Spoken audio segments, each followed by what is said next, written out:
Қайырлы кеш, құрметті көрермен. Қолжетімді әрі сапалы білім. Бұл мемлекет басшысы Қасым-Жомарт Тоқаевтың жолдауда көрсеткен басым бағыттарының бірі. Дәл осы тақырып бойынша бүгінгі хабарымызда толығырақ айтамыз. Ендеше студия қонағымен таныс болыңыздар. Бізде қонақта нөмірі 60-шы орта мектебі тарих пәнінің мұғалімі Тобылбаев Еркін Теміржанұлы. Қош келіпсіз, Еркін Теміржанұлы. Енді жаңа ғана айтып өттік, жалпы қолжетімді әрі сапалы білім бұл мемлекет басшысының ерекше назарға алып, өз жолдауында осы мәселеге үлкен көңіл бөлді. Ең алдымен жолдаудың мән мағынасына тоқталып өтсеңіз. Негізі жолдауда ел президенті Қасым-Жомарт Тоқаев жалпы қоғамдағы әлеуметтік салаларды атап көрсетті. Оның ішінде айтатын болсақ, ол денсаулық саласы, білім саласы, кәсіпкерлік сала, экономикалық сала, сонымен қатар Қазақстанның халықаралық деңгейдегі өзінің бәсекелестікке қабілеті жөнінде айтып өтті. Оның ішінде айтып кететін болсақ, осы әлеуметтік салада ол жастардың үймен қамтамасыз етуі, яғни шаңырақ бағдарламасының шығуы, 5-10-20-25 бағдарламасының шығуы, соған сай 390 триллион теңгенің бөлінуі, сонымен қатар бақытты отбасы бағдарламасының шығуы, сонымен қатар қазіргі таңдағы жастардың денсаулығына байланысты мәселелер айтып өтті. Қазіргі таңда өткен жылы орнаған карантин шараларына байланысты кәсіпкерлік саласында атамекен ұлттық кәсіпкерлік қорғау қорынан сауықтыру шараларын жүргізу керек екенін басты атап көрсетті. Жалпы бұл жолдау елдің негізгі елге, кәсіпкерлерге, халыққа дем берген бір шара болды. Түсінікті. Енді жаңа жағдайдағы Қазақстан іс-қимыл кезеңі атты жолдауда бірнеше маңызды бағыттар айтылды, өзіңіз жаңа ғана айтып өттіңіз. Соның ішінде білім саласына айтатын болсақ, ең бірінші президент қашықтықтан оқыту барысында үкіметтің жіберген қателіктерін атап өтті. Яғни осы уақыт аралығында нақты бір онлайн платформа жоқ деп айтқан болатын. Енді қазіргі таңда мектепте оқушылар қалай білім алуда? Осы туралы айтып өтсеңіз. Қазіргі таңда енді ағымдағы жылдың қаңтар айынан бастап бітіруші класста 9-11 класстар негізгі офлайн форматта көшіп, қазір кезекші класспен оқытып жатыр.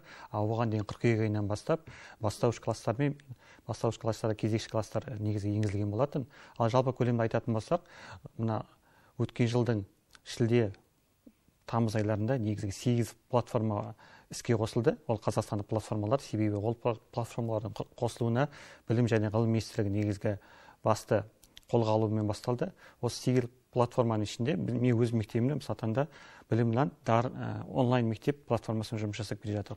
Бұл онлайн мектеп платформасының бір ерекшелігі оқушы үшін де, мұғалім үшін де қолжетімділігі, және де өздерінің осы мұғалім мен оқушыны жұмысын ынталандыру мақсатында ішінде түрлі конкурстарын ұйымдастырылуы, және де ақпараттардың нақты және оқулықпен сәйкес келуінде болып отыр. Енді қазіргі таңда алғашқы уақытта әрине ата-аналар тарапынан болсын көптеген түсініспеушіліктер орын алған болатын. Қазір ондай мәселе жоқ па? Қазіргі таңда енді барлық нәрсе шешілмейтін түйін жоқ дейді. Барлық нәрсе жергілікті атқару органдарының тарапынан ата-анамен тікелей сұхбат жүргізе отырып шешілді. Оның негізінде айтып кетейін, өткен жылғы 4-ші тоқсанмен салыстырғанда 2020-21 оқу жылында негізгі алғашқы күндерінен бастап жергілікті атқару органдар тарапынан, яғни мүмкіндігі жоқ балаларды немесе соған сәйкес мүмкіндіктерді арттыра бастады. Мысалында жергілікті атқару органдарынан компьютермен қамтамасыз ету, ноутбукпен қамтамасыз ету, роутермен қамтамасыз ету, немесе тиісті дәрежеде көмектер беру, немесе кезекші класстар ұйымдастыру жөнінде шаралар іске асырылды. Яғни бұл нені білдіреді? Бұл мектеп пен ата-ананың арасында бірліктің бар екендігін көрсетеді. Ал қаңтар айынан бастап кезекші класстарын ұйымдастыруы, мектеп бітіруші 9-11 класстарын ұйымдастыруы, ол ата-ана тарапынан қолдау тапты. Себебі кезекші класстар әрине офлайн білімнің бергені сапалы болып табылады. Себебі оларды ұбт-ға болсын, мемлекеттік емтихандарға болсын дайындау басты назарда. Осыны үкімет және жергілікті биліктер әрқашан ұмытпайды. Жолдауда кәсіпкерлердің жаңа буынын қалыптастыруға басымдық беріледі. Сол себепті кәсіпкерлік негіздері пәні мектептен бастап жоғарғы оқу орнына дейінгі барлық білім беру сатысында оқытылуы керек деген болатын. Дәл осы айтылған мәселеге байланысты сіздің ойыңызды білсек. Жалпы өзім тарих, құқық, экономика пәндері мұғалім болып табылғандықтан, бұл пән маған өзіме етене жақын таныс пән болып табылады. Мектептерде кәсіпкерлік пәні енгізілуі нарықтық қатынастарға мектептегі оқушылардың әлден үйренуінен басталады. Бұл әліпби болып табылады, яғни болашақта олар жеке өздерінің істерін жұмыс жасауға басты негіз болып табылады. Бұл класстар әрине жаңа 9-ші класстар, 8-ші класстан бастап енгізіледі бұл пәндер. Яғни қаржылық сауаттылықты білген адам өмірде өзінің орнын нақтай алады деп есептеймін. Қаржылық сонымен қатар болашақ мамандық таңдаған кезде де осы кәсіпкерлік сауаттылық пәндері үлкен бір себеп болады. Себебі қазіргі таңда оқушының алдында ең қиындығы ол мамандық таңдау болып табылады. Ал осы кәсіпкерлік негізгі пәндер жалпы қоғамдағы әлеуметтік нарықтық қатынастарды оқушыға түсінікті тілмен жеткізе біледі деп есептеймін. Мамандық таңдауына да себебін тигізеді дейсіз ғой.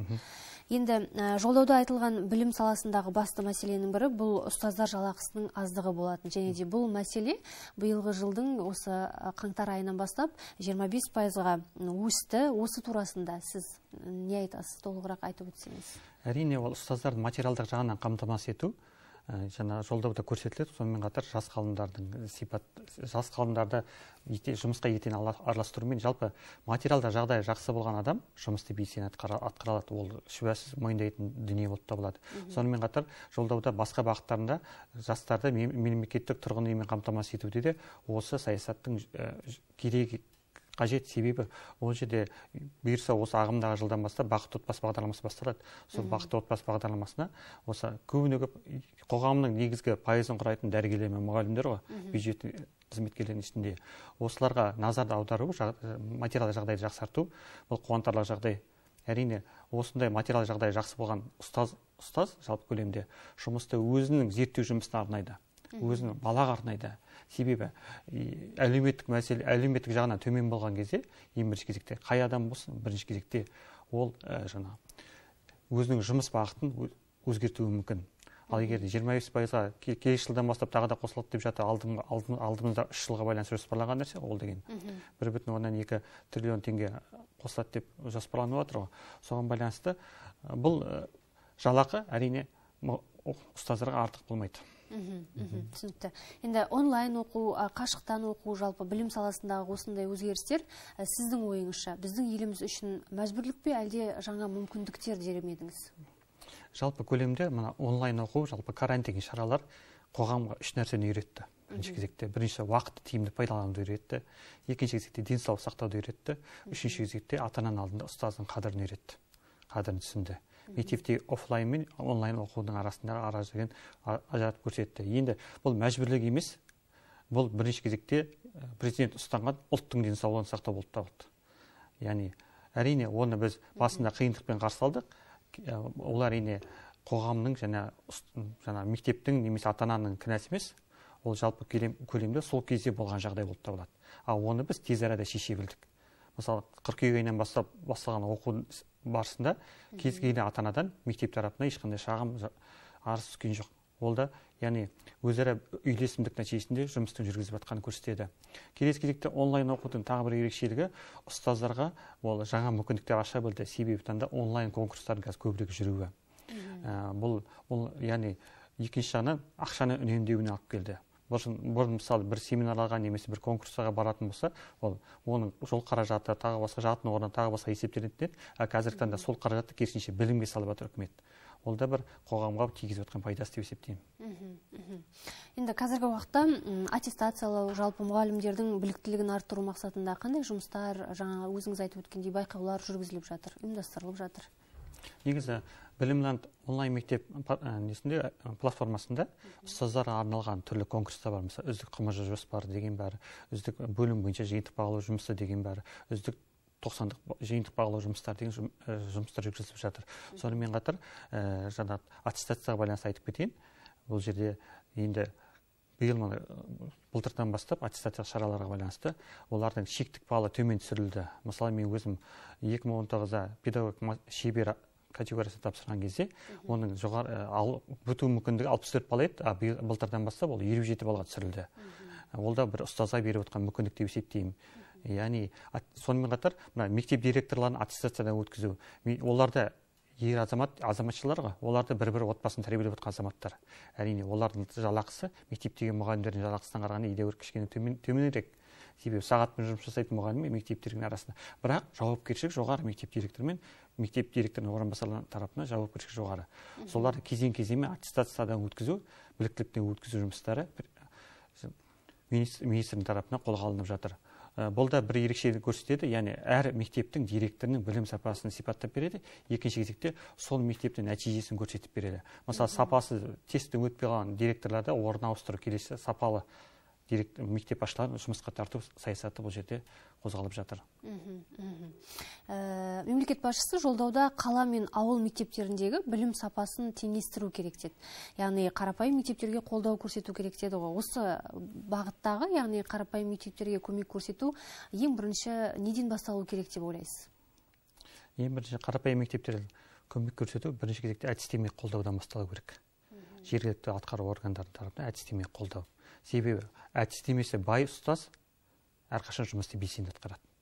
Әдістемелік қорлардың байы. Мысалы, осыған сай білім және ғылым министрлігі тарапынан 2020-2025 білім және ғылым дамыту тұжырымды бағдарламасы қабылданды. Осы бағдарламада үйірме жұмыстар қарастырылған, және спортқа байланысты шаралар қарастырылған, сонымен қатар дебат, пікірсайыс технологиясы шаралары осы жерде қарастырылған. Бұл шаралардың бұрын қала мектептеріне көбірек жүруі, ауыл мектептеріне бармауы қынжылтады еді шынымен де. Мысалы, дебатный турнирлерде мен өзім қала бойынша, облыс бойынша дебат турниріне айналысып келгеннен кейін ауыл балаларын тарту бізге қиындық тудыратын еді. Керісінше биылдан бастап осы дебатты қозғалысты бүкіл мектептерге енгізу. Бізге мысалы Ақтөбе облысы білім басқармасы тарапынан қала бойынша, облыс бойынша 400-ден астам мектеп бар. 400-ден астам мектепте пікірсайыс клубтарын ашу тапсырмасы жүктелді. Сонымен қатар 40-қа жуық колледждерде осы дебат клубтарын ашу жұмыстар көрсетілді. Бұл клубтардың басты мақсаты зерттейтін, талантты, дарынды, немесе бұрын көрінбей жүрген оқушыларды, студенттерді тарту болып табылды. Осындай технология қала мен ауылды теңестіреді. Себебі қалада мүмкіндік көп, ауылда кішкене мүмкіндік аздау болып келеді. Сол себепті әдістемелік базаны біз жетілдіруіміз керекпіз. Әдістемелік база жетілдірсе, әр ұстаздың өзінің сабақ жүргізу технологиясы өзгереді. Жаңаға бағытталар еді. Мысалы, қазір курстан барлығын бірдей өткізу онлайн форматқа көшті. Бұл да бір жағынан бізге уақытқа тиімді болып отыр. Себебі үйде отырып онлайн оқытуды өткізген кезде, тапсырмаларды орындаған кезде ұстаздар көптеген мәліметтер алып отырады. Бұл бізге мәлімет жағынан, информация жағынан ашықтықты көрсетеді. Түсінікті. Енді жаңа өзіңіз сөзіңізде айтып қалдыңыз ғой, қала бойынша түрлі дебатты клубтарды ұйымдастырып тұрамыз деп. Енді қазіргі онлайн осы жүйенің арқасында ауыл мектеп оқушыларын тартып жатқан боларсыздар, дебатқа. Өздеріңіздің тарапыңыздан бір нәтиже шығарып отырасыздар ма? Жылды қорытындыладыңыздар енді. Қазіргі бұрынғы уақытпен қазіргі сәтті салыстырып қарайтын болсақ, ауыл мектеп оқушыларының дәл осындай үйірме клубтарға тартылуы былтырғы жылмен салыстырмалы түрде қандай деңгейде? Былтырғы жылмен салыстырмалы деңгейде алатын болсақ, мысалы, осы жылдың өткенде бір айдай астам уақыт болды ғой. Бізде мысалы Ақтөбе облысы білім басқармасы бізге дебатты қозғалысқа байланысты екі бағыт бойынша бөліп берді. Бірінші кезекте ұстаздарды оқыту. Бұл оқыту курстары Ақтөбе облысы ғылыми тәжірибе орталық тарапынан өткізіліп жатыр. Екінші кезекте оқушылармен жұмыс. Ол Ақтөбе дарын өңірлік ғылыми тәжірибе орталық тарапынан өткізіліп жатыр. Яғни бұл жерде белгілі бір жұмыстың басталып жатқан көрінеді. Себебі әрбір ұстаздың білім басқармасы тікелей сұрақ қойып, немесе өзінің тәжірибесін көрсетуі, соған байланысты Ақтөбе облысы білім басқармасына жанынан арнайы YouTube каналымыз ашылып жатыр.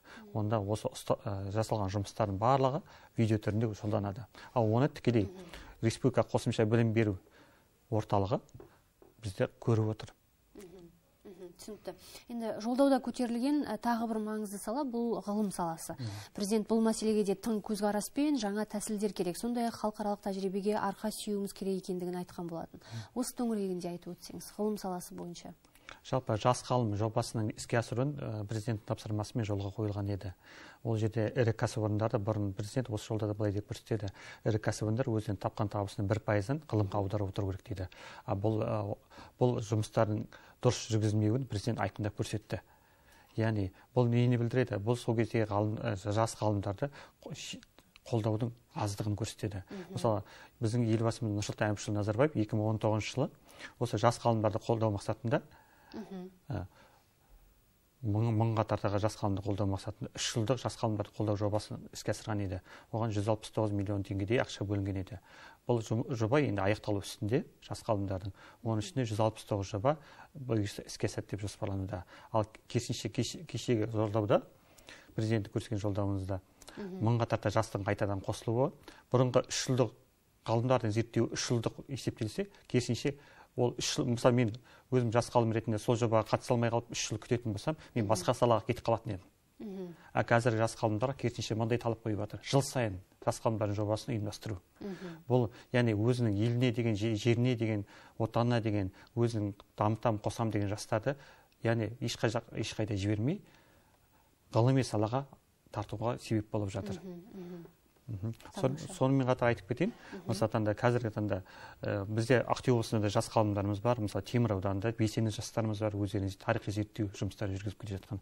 Мен өзімді айтып кетейін, мысалы Ақтөбе ойыл бағыттарында мысалы тарихи ескерткіштерді қолдауға байланысты визуалды видео түсіру жұмыстарымен айналысып келе жатырмын. Себебі зерттеудің екі түрі бар. Бірінші жаңа сурет арқылы немесе архив құжаттарымен жұмыс жасайтын болса, екінші визуалды, яғни видео материалды көбірек дамыту.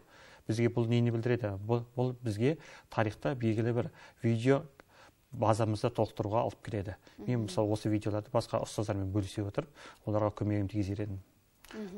Сонымен қатар мектептерде робототехника жұмысы қолға алынып жатыр қазір барлық үйірмелер. Мысалы сол жерде сол үйірмеге қатысатын балалардың саны күннен күнге артып келе жатыр. Міне болашақ ғалымдарымыз міне осылар техникаға, білімге, ғылымға, кәсіпке жақын адамдарды мектеп жасынан бастап қолдау керек деп есептеймін. Түсінікті.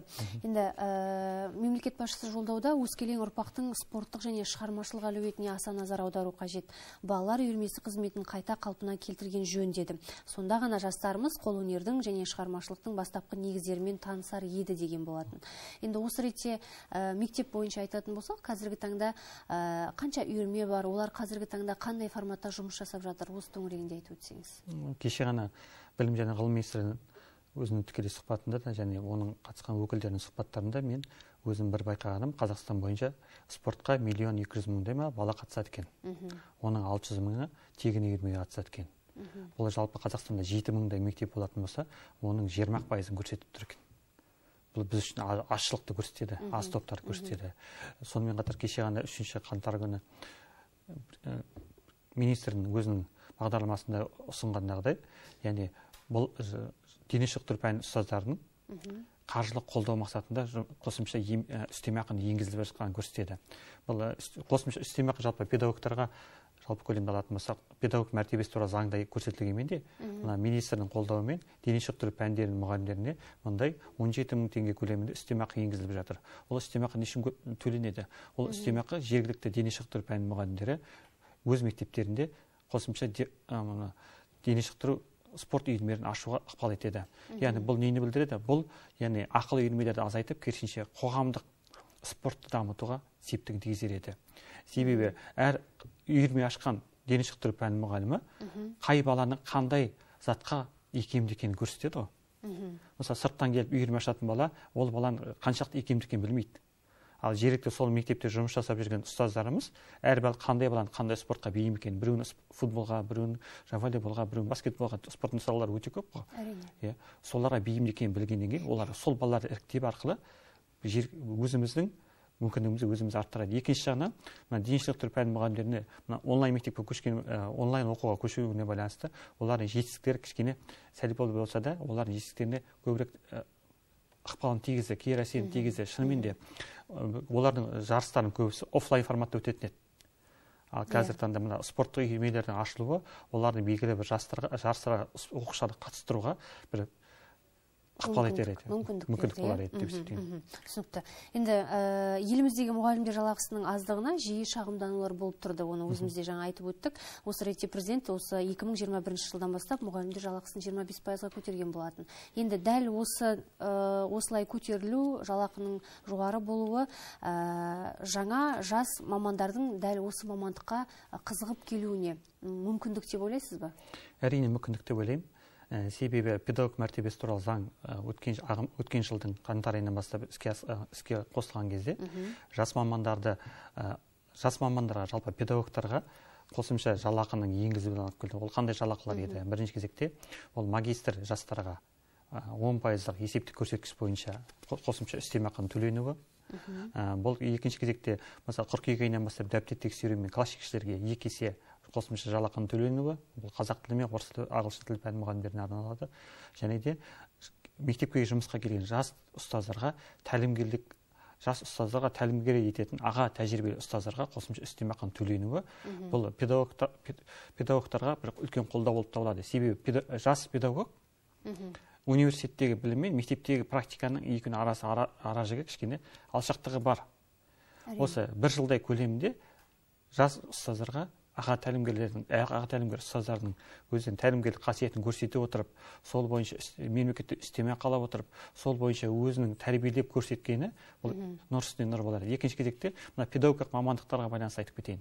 Ол педагогикалық мамандықтарға байланысты ол төлемақы, біздің тілмен айтқанда студенттік жәрдемақының 42 мың теңгеге өсуі, бұл басқа жоғары оқу орындарында басқа мамандықтардағы жәрдемақыдан жоғары болуын көрсетеді. Екінші кезекте жаңа өтетін балы бар емес па? Не деп айтуға болады?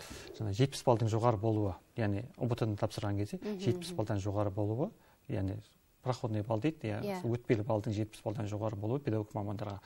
Яғни бұл сапалы педагогтарды бізге тартуға алып келеді, сапалы студенттерді тартуға алып келеді. Екінші кезекте осы педагог студенттердің жұмысқа орналасуын қамтамасыз етеді. Себебі әр мектептерде жас мамандармен жұмыс жолға қойылған деп есептеймін. Себебі жаңағы тәжірибелі ұстаздардың өздерінің аға тәлімгерлік міндетін алуы бұл жас педагогтарды өзіне тартады. Сонымен қатар биылғы жыл қаңтар айынан бастап президент тапсырма берген еді министрге. Биыл 2021 жылы 200 мектеп салу жөнінде. Жалпы көлемде жолдауда айтып кетеді, 800 мектеп бізге қажет деп есептейді Қазақстан бойынша. Бұл нені білдіреді? Бұл 3 ауысымдық мектептерді жоюға бір жағдай жасар еді. Биылғы министрдің алдына мындай тапсырма берілді, 200 мектеп салу жөнінде. Яғни осы 200 мектептер толығымен аяқталатын болса, жергілікті атқару комитеттерінен бақыланып салынатын болса, бұл жас ұстаздардың қосымша бізге толығымен алып келер еді. Яғни бұл жерде сағат мәселесі деген мәселе болмас еді. Керісінше жастарды жұмысқа көбірек тартуға ықпал етеді деп ойлаймын өзім. Түсінікті. Енді осы педагог мәртебесі туралы заңды жақсы айтып өттіңіз. Бір ғана тигізген пайдасын айттыңыз ғой. Енді бұдан өзге жаңа заңның нормалары қазақстандық педагогтар үшін қандай өзгерістер әкелді? Және де педагог мәртебесі туралы заңның мұғалімдердің мәртебесін көтерудегі маңызы туралы айтып өтсеңіз.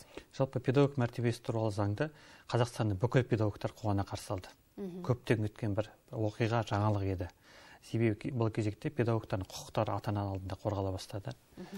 Бұл бір. Екіншіден, педагогтардың қадір қасиетіне қолсуға жол берілмеді. Бұл 6-шы бабында көрсетіп кетеді осы жалпы. Бұл заң негізі 19 баптан тұрады, өзі бар болғаны. Бірақ 19 баптан тұрғанмен де педагогтар үшін өзекті мәселелерді қамтамасыз етеді. Бұрын педагогтар кім еді? Бұрын педагогтар, яғни көбірек қоғамдық жұмысқа көбірек тартылатын еді. Қазіргі таңда педагогтар негізгі педагогикалық және ғылыми жұмысқа көбірек тартуға басты тапсырма берілген еді. Осы жерде айтып кетейін. Сонымен қатар педагогтардың мысалы өзінің сабағына тыс басылымдарға жазылу жұмысы жүргізетін еді. Қазіргі таңда педагогтардың өзінің құқықтарына берілді. Бірақ әр ғылыми жұмыспен, әр жаңашылдықты аңсаған педагог өзіне қажетті басылымдарды өз еркі түрінде жазылуға мүмкіндік болар еді. Тамаша, енді бұрын педагог кім еді деп жақсы айтып қалдыңыз. Расымен де мұғалімдер тарапынан бұрындары көп шағымдар түсетін.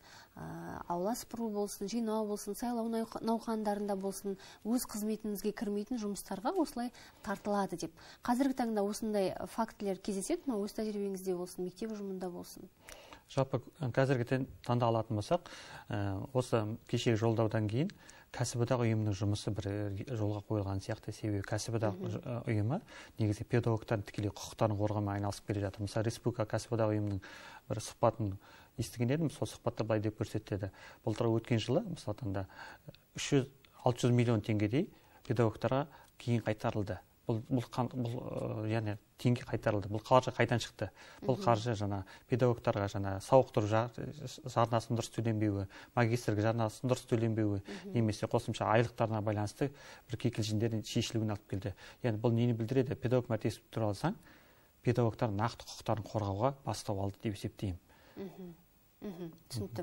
Енді жолдауда мамандардың негіздеуінше мемлекеттің тек дарынды оқушыларды қолдауы балалар арасында әлеуметтік ара жікті ұлғайтуы мүмкін. Бұған жол беруге болмайды деп айтқан болатын. Мұндай жаңашылдық оқушылардың білім деңгейін арттыруына ықпалын тигізеді ме? Жалпы айтып кетейін, мен жалпы баланы мен мысалы әрбір ұстазда өзі есептейді, алдына келген баланы негізгі бөлігі болмайды. Әр баланың өзінің қабілеті бар. білімге қабілеті болмаса да басқа өнерге, басқа спортқа, басқа қоғамдық жұмыстарға. Кеше жолдауда айтып кетті, әр баланы суретке болсын, музыкаға болсын, спортқа болсын, білімге болсын анықтай алуымыз керекпіз. Себебі әр баламен бізге жұмыс істеу керек. Себебі ол жұмыс істеу үшін бізге президент басты назар аударып отыр. Педагогтарға басты назар аударып отыр. Соған сай олардың үстемақысын көтеріп отыр. Үстемақысы көтерген адам неге барлық баламен жұмыс жасамасқа? Неге барлық баланы басқа қарап неге ашпасқа? Әрине, ол ұстаздың өзінің ар-намысын, ар-абыройы деп есептеймін. Барлық баламен жұмыс. Дарынды балдармен жұмыс деп бөлуге болмайды. Әр бала өзінше дарынды. Ата-ананың алдында да әр бала өзінің баласы өзінше дарынды. Соны ұстаз өзінің тәжірибелік қасиетімен көре білу керек. Сонда ғана біз жетістікке жете аламыз. Сонда ғана біз дамыған елдердің қатарына қосыла аламыз деп есептеймін. Түсінікті. Енді жалпы өткен жыл 2020 жыл әлем бойынша оңай жыл болмады, көбісіне қиын соққаны белгілі, карантиндік режим қосылды, онлайн оқыды деген секілді. Жалпы енді бүгінгі балалардың бағдарламаларды, жалпы сабақты игерулері қандай деңгейде деп ойлайсыз? Жалпы көлемді айтып кетейін. Енді мына кезекші класстар мен онлайн класстарда оқып жатқан балалардың ара-жігін ажыратып кететін болсақ, ешқандай өзгешелік жоқ сияқты. Себебі білім екі жақты бірдей беріліп жатыр.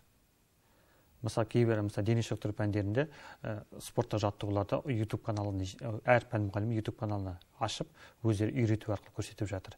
Ешқандай ара-жігінде ешқандай өзгешелік жоқ.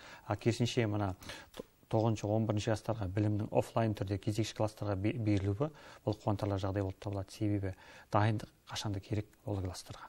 Себебі олардың алдында үлкен бір баспалдақ тұр. Сол баспалдақты атқара білу керекпіз. Және де екінші кезекте ОБТ-ға байланысты айтып кетейін. ОБТ-ға байланысты нақты факторлардың қабылдануы бұл шынайы білімді көрсетеді. Мысалы, мектептерде ОБТ-ны жауапты емес деп көбіне-көп сондай дәлелдеме айтады кейбір ұстаздар. Бұл әрине ол дұрыс идея емес. Себебі өзінің 11 жыл бойғы білім берген баласын қаншалықты тапсырғанын әр ұстаздың өзінің абыройымен қадір қасиетіне есеп беру керек деп есептеймін. Дайындықты үнемі жүргізіп отыру керек деп есептеймін. Түсінікті. Расымен де бүгінгі таңда мұғалімдерде әрдайым ізденісте болу қажет қой. Біз білеміз, сіз енді үнемі жаңа өзіңіз айтып өткендей оқушыларыңызбен түрлі ғылыми салаларда жұмыс жасайсыздар. Өткен жылы үздік педагог төсбелгісімен де марапатталдыңыз. Енді дәл қазіргі сәтте өзіңізді дамыту барысында қандай жұмыстар атқарып жатсыз? Белгілі бір курстардан өтіп жатсыз ба? Не болмаса басқаша деген сияқты. Жалпы мұғалім қашанда өзін үздіксіз дамыту керек. Мен мысалы өзімді айтып кететін болсам, мен Ақтөбе облыстық ғылыми тәжірибе орталық тарапынан Ақтөбе облысының тарихшылар ассоциациясының мүшесімін. Сол ассоциацияда жұмыс жүргізе отырып, мен түрлі мұғалім алдында кездесетін түрлі әдістемелік базаны мен өзіммен нығайтып жатырмын. Ол ассоциация жұмысында мысалы тарих пәні мұғалімдерінің видео сабақтарын дайындау критерийлері қойылады, ғылыми жұмыспен айналысу критерийлері қойылады, баланы ОБТ-ға дайындау критерийлері қойылады. Сондай курстардан мен өзім өтіп жүрмін. Сонымен қатар Ақтөбе өрлеу ұлттық біліктілікті арттыру филиалында да қосымша семинарларға қатысамын, және де Ақтөбе дарынның барлық шараларына мен қатысуға тырысамын. Жалпы әріптестерімді қатыстыруға тырысамын. Мен жалпы өзім көлемде баршамен бөліскім келеді, көрсеткім келеді мен іс тәжірибемді. Сол мақсатта жұмыс жасап жатырмын. Сонымен қатар мен Қазақстан бойынша әкелердің рөлін арттыру мақсатында қоғамдық жұмыстар қолға алып жатырмын. Ал мен өз мектебімде еріктер қозғалысын жайлап қолға алып жатырмын. Тамаша.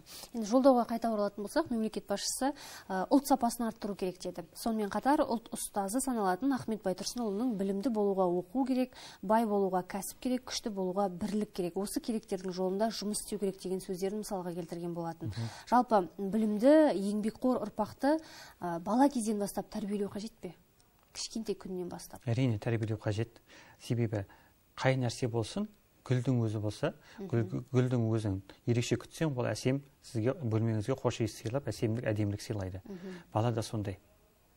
Балаға қаншалықты сіз дұрыс білімді білесіз, сол бала өзінің өмірін нақтылайды. Қазір таңда мысалы түрлі технологиялар бар, мысалы деңгейлі оқыту технологиясы бойынша мындай идеология қолданады ол жерде. Басты мақсаты деңгейлі оқытудың. Бала өзінің алған білімін өмірде қолдана білу керек. Мұғалімнің басты міндеті осы. Яғни мұғалімнің жетістігі, басты жетістігі осы. Өзінің шәкірттерінің жетістікке жетіп, адам ретінде қалыптасып кетуі болып табылады. Себебі кез келген пән өзінің мақсат міндеттері бар, өзінің құзыреттіліктері бар. Сол құзыреттілікті бірге атқара білу керекпіз. Сол мақсатта жұмыс жасау керекпіз деп есептеймін. Сонымен қатар айтып кетейін, министрдің биылғы тағы бір жаңалығы, министрдің еңбек өтілі 25 жастан асқан ұстаздарды қосымша марапаттармен марапаттау. Жалпы үздік педагогтан басқа да еңбек сіңірген мұғалім сияқты марапаттармен марапаттау. Ол жерге 5 негізгі марапатта өзіне 12 санды цифрлы код ойылады. Бұл кодта сол марапатталған күні, қай күні марапатталды, не себепті марапатталды, және сол марапаттардың барлық ерекшеліктерінің бәрі министрлік сайтында есептеліп тұрады. Бұл нені білдіреді? Яғни, мен мысалы өзім мектебімде жұмыс жасап жатқан кезде менің жұмысымды тек қана мектеп әкімші көре алады. Басқа мектепте мен жұмысымды көре алмайды. Сол сияқты әр сондай тәжірибелі ұстаздар кез келген мектепте бар. Яғни мектеп әкімшілігінің шешімімен осындай ұстаздарды марапаттау, осыны ұстаздарды елге, қоғамға таныстыру, үлгі ету, басқа жас ұстаздарға үлгі болады деп есептеп, сол бағытта жұмыс жасайды. Түсінікті. Енді ең басты мамандық ол ұстаз әрине. Себебі ұстаз барлық мамандық иесін тәрбиелеп шығарады ғой. Қазіргі таңда енді жастардың дәл осы мамандыққа деген қызығушылығын қалай деп айтар едіңіз сіз? Жастардың қазіргі мамандыққа деген қызығушылығын ең бірінші кезекте ол ұстазды сыйластығынан басталады. Мысалы, мектепте ұстаздарды сыйлау қазіргі таңда кең жолға қойылған деп есептеймін. Себебі ол ұстаздарға деген мысалы амандасудан бастап этика, эстетика қабілеттер көрсету, мысалы жол беру, қарапайым ғана мысалы, немесе ұстаздарға көмек көрсету, немесе балалардың қоғамдық жұмысқа қатысуы, еріктілер қозғалысына қатысуы, бұл елжанды ұрпақтың тәрбиеленіп келе жатқанын көрсетеді. Ал осындай ұрпақтар болашақта баламен жұмыс жасағысы келеді. Себебі олар көреді, қызығады. Қазіргі таңда барлық балалар көрген істейді ғой, көрген істейді. Сонымен қатар жаңа ұстаздық мамандыққа гранттардың көп бөлінуі, мысалы 53 мыңға тарта грант бөлінді, мысалы өткен оқу жылында. Сол сияқты олардың жаңа жәрдемақысының, студенттік жәрдемақысының көбейтілуі, бұл оларға бір ерекше қолдау білдіретін еді. Сонымен қатар жаңа президенттің тапсырмасы бойынша бір жылда 200 мектепті егер салып болатын болса, ол сол мамандыққа түсетін адамдардың болашақта жұмысқа орналасам деген ойының нақты болуына алып келер еді. Тамаша, түсінікті. Еркін Теміржанұлы, уақыт бөліп студиямызға келгеніңізге, сұрақтарымызға жауап бергеніңізге үлкен алғыс білдіреміз. Рахмет көп. Рахмет. Құрметті көрермен, ал біз өздеріңізбен келесі бағдарламаға дейін қоштасамыз. Амандықта, саулықта жүздескенше.